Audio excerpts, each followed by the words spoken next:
सोचो, रात के ठीक 12 बजे जब पूरा शहर सो रहा हो, जब हवा भी धीरे चलती हो, जैसे उसे भी अंधेरे से डर लग रहा हो, तब अचानक एक पुरानी सूनी पड़ी स्कूल बिल्डिंग के अंदर से आवाज़ आती है। एक आवाज़ स्कूल की बेल की थी, तेज़ कान पे बजने वाली, जो गूंज उठती है बिना किसी टीचर के, बिना किसी स्टूडेंट के।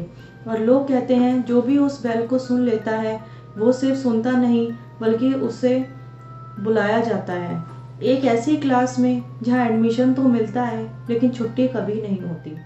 दिसंबर की एक सर्दी भरी रात थी। हवा में इतनी ठंड थी कि सांस लेने पर भी चेस्ट में हल्की सी जलन महसूस हो रही थी। आसमान पर आधा छुपा हुआ चांद था, जो कभी बादलों के पीछे छुप जाता और कभी निकलकर नीचे उस वीरान स्कूल पर अपनी फीकी सी रोशनी डाल देता। गवर्नमेंट सीनियर सेकेंडरी स्कूल का वो बिल्डिंग, जो लगभग 15 साल पहले एक अजीब और अनएक्सप्लेन्ड इंसिडेंट के बाद बंद कर दिया गया था, आज भी बिल्कुल वैसा ही है जैसे वक्त उसे भूल गया हो। दीवारों पर बड़े बड़े क्रैक्स पड़ चुके थे, पेंट चिपक चिपक कर गिर चुका था और खिड़कियों के टूटे हुए शीशे हवा के साथ हल्की सी खनक पैदा कर रहे थे। गेट पर जंजीर लगी होने के बावजूद आज वो आधा खुला हुआ था और वो हल्की सी हिलावट ये एहसास दिला रही थी कि या तो कोई अभी भी अंदर गया है या फिर कोई बाहर निकला है। अर्जुन 17 साल का एक एनर्जेटिक लेकिन थोड़ा केयरलेस लड़का अपने तीनों दोस्तों रोहित, समीर और कुणाल के साथ स्कूल के बाहर खड़ा था।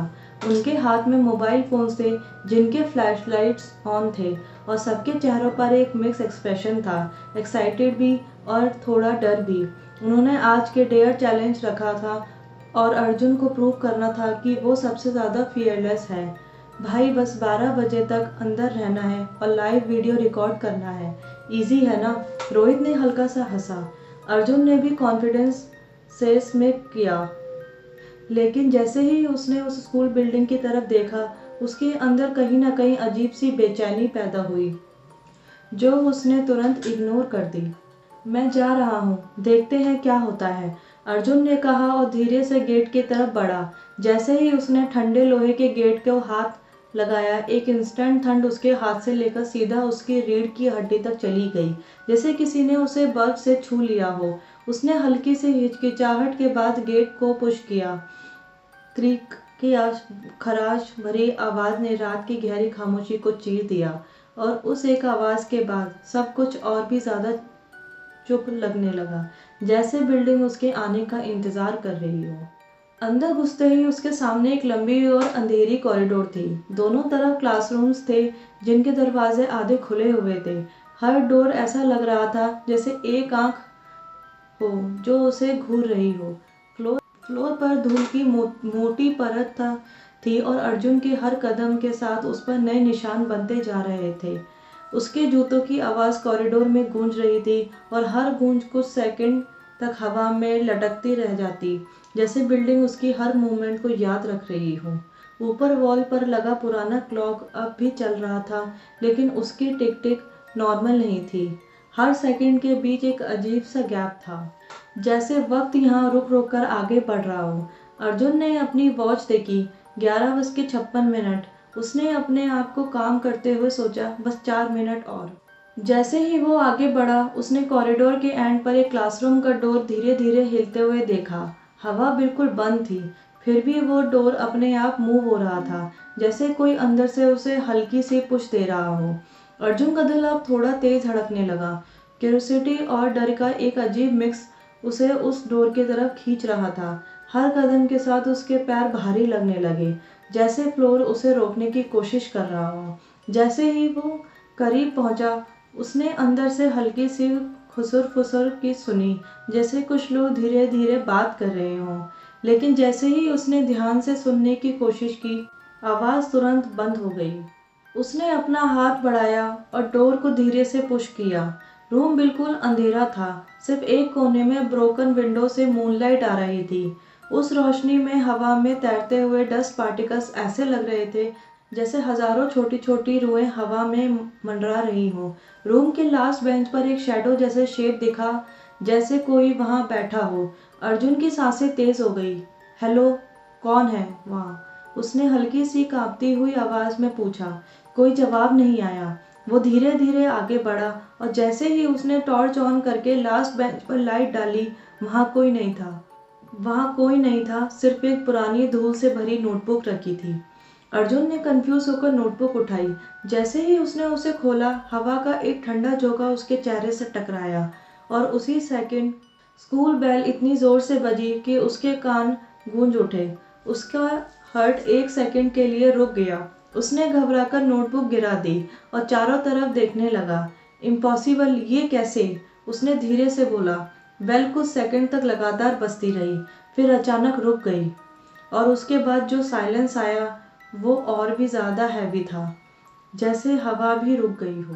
फिर धीरे धीरे कॉरिडोर से फुटस्टेप्स की आवाज़ आने लगी। हर स्टेप्स बिल्कुल जैसे एक डिस्टेंस पर, बिल्कुल रिदमिक, जैसे कोई बेल के इनविजिबल बीट पर चल रहा हो। अर्जुन का गला सूख गया। वो धीरे से डोर के पास गया और बाहर झांका और जो उसने देखा उसने उसकी रूह तक हिला दी। एक लड़की वाइट स्कूल यूनिफॉर्म में, उसके लंबे बाल उसके चेहरे को पूरी तरह कवर कर रहे थे, लेकिन उसकी चाल नॉर्मल नहीं थी। वो ज़मीन पर चल नहीं रही थी, बल्कि हल्की सी ग्लाइड कर रही थी, जैसे उसके पैर ज़मीन को सिर्फ टच कर रहे हों, उसके हाथ सीधे लटक रहे हों और हर स्टेप के साथ वो धीरे धीरे अर्जुन को रूम की तरफ आ रही थी। अर्जुन का बॉडी फ्रीज हो गया। उसने तुरंत डोर बंद कर दिया और पीछे हट गया। उसके हार्ट बीट अब इतना तेज था कि उसे अपने कानों में धड़कन सुनाई दे रही थी। उसने नीचे पड़ी नोटबुक उठाई और फिर से खोली। इस बार जो लिखा था उसे पढ़कर उसके हाथ कांपने लगे। 12 बजे बेल बजती है, 12:01 वो कॉरिडोर में चलती है, 12:02 में वो तुम्हें देख लेती है, 12:03 तुम क्लास का हिस्सा बन जाते हो। अर्जुन ने तुरंत क्लॉक की तरफ देखा। 12:01। फुटस्टेप अब बिल्कुल दूर डोर के बाहर आ चुकी थी और फिर साइलेंस। डोर पर हल्की सी नॉक हुई। अर्जुन का दिल गले तक आ गया। फिर एक और नॉक हुई और फिर एक आवाज़ जो बिल्कुल इंसान नहीं थी, जैसे दो लोग एक साथ बोल रहे हो, डोर खोलो, अटेंडेंस लगने वाली है। अर्जुन ने अपनी सांसें रोक ली। उसका पूरा बॉडी सुन्न हो गया। डोर के नीचे से एक शैडो दिखने लगी, लेकिन वो नॉर्मल शैडो नहीं थी। वो धीरे धीरे स्प्रेड हो रही थी, जैसे कोई लिक्विड अंधेरे के रूप में अंदर घुस रहा हो। क्लॉक ने 12:02 शो किया। अर्जुन ने धीरे से अपनी नज़र उठाई और उसी मोमेंट डोर अपने आप धीरे धीरे खुलने लगा और उस ओपनिंग के बीच से एक फेस नजर आया। वो लड़की, उसका फेस बिल्कुल सफ़ेद, लाइफलेस, आंखें पूरी तरह खाली, बिना किसी प्यूपिल के, और उसके होठों पर एक अजीब टेढ़ी सी स्माइल जो इंसान की नहीं लग रही थी। उसने सीधा अर्जुन की आंखों में देखा और उस एक सेकंड में अर्जुन को लगा जैसे उसका दिमाग, उसकी सोच, उसकी सोल सब कुछ फ्रीज हो गया हो। बेल फिर से बजी और इस बार पहले से भी ज़्यादा तेज। अर्जुन चिल्लाया और जैसे ही उसने आंखें ब्लिंक की, सब कुछ बदल गया। रूम ब्राइट था, फैंस घूम रहे थे, बेंचेस पर स्टूडेंट्स बैठे हुए थे, टीचर ब्लैकबोर्ड पर चौक से लिख रहे थे। सब कुछ एक नॉर्मल स्कूल डे जैसा लग रहा था, लेकिन एटमॉस्फेयर में एक अजीब सी हैवीनेस थी, जैसे सब कुछ फेक हो, जैसे ये रियलिटी ना हो। जैसे ही अर्जुन ने इधर उधर देखा, सारे स्टूडेंट्स एक साथ उसकी तरफ मुड़ गए। उनके फेस एक्सप्रेशनलेस थे, आंखें धीरे धीरे काली होने लगी। टीचर ने चौक रख दिया और धीरे धीरे अर्जुन की तरफ आया। उसके इतने पास आ गया कि अर्जुन उसकी सांस महसूस कर सकता था। फिर उसने धीरे से कहा, लेट क्यों आए हो? बेल बज चुकी है। अर्जुन पीछे हटने लगा। मैं यहाँ नहीं रहना चाहता, उसने डर के साथ कहा। टीचर ने उसके कान के पास झुक के फंसा हुआ सा विस्पर किया, यहाँ से कोई नहीं जाता। सडनली सारे स्टूडेंट्स एक साथ खड़े हो गए। उनकी गर्दनें एक ही डायरेक्शन में टिल्ट हो गई और सब एक साथ एक ही आवाज़ में बोले, वेलकम टू योर क्लास। उनकी आवाज़ में एक अजीब सा इको था, जैसे वो सिर्फ रूम से नहीं बल्कि हर तरफ से आ रही हो। अर्जुन ने भागने की कोशिश की, लेकिन डोर गायब हो गया। विंडोज कंक्रीट की दीवारों में बदल चुकी थी। वॉल्स धीरे धीरे उसकी तरफ मूव करने लगी, जैसे वो क्लासरूम एक जिंदा चीज़ हो जो उसे अपने अंदर समेट रही हो। उसकी चीखें हवा में गूंजती रही, लेकिन बाहर कोई नहीं सुन रहा था। अगली सुबह अर्जुन के दोस्त वापस आए। उन्होंने गेट को बंद पाया। सब कुछ बिल्कुल नॉर्मल लग रहा था, जैसे कल रात कुछ हुआ ही ना हो। लेकिन जब उन्होंने एक क्लासरूम के अंदर झांका, उन्हें एक नया स्टूडेंट बेंच पर बैठा हुआ दिखा। वाइट यूनिफॉर्म में, बिल्कुल सीधा, बिल्कुल चुप, जैसे वो वहाँ हमेशा से हो। रोहित ने हल्की सी आवाज़ लगाई, अर्जुन। उस लड़के ने धीरे से अपना सर उठाया। वो अर्जुन था, लेकिन अब उसकी आंखें पूरी तरह काली थी और उसके होठों पर एक धीरे धीरे फैलती हुई अननेचुरल स्माइल थी। और उसी मोमेंट पूरी बिल्डिंग में फिर से वही आवाज़ गूंज उठी। अगर तुम कभी रात के अंधेरे में किसी पुराने स्कूल के पास से गुजरते वक्त बिना वजह स्कूल बेल की आवाज़ सुनो, तो एक बात हमेशा याद रखना, क्यूरियोसिटी सबसे बड़ा ट्रैप होता है।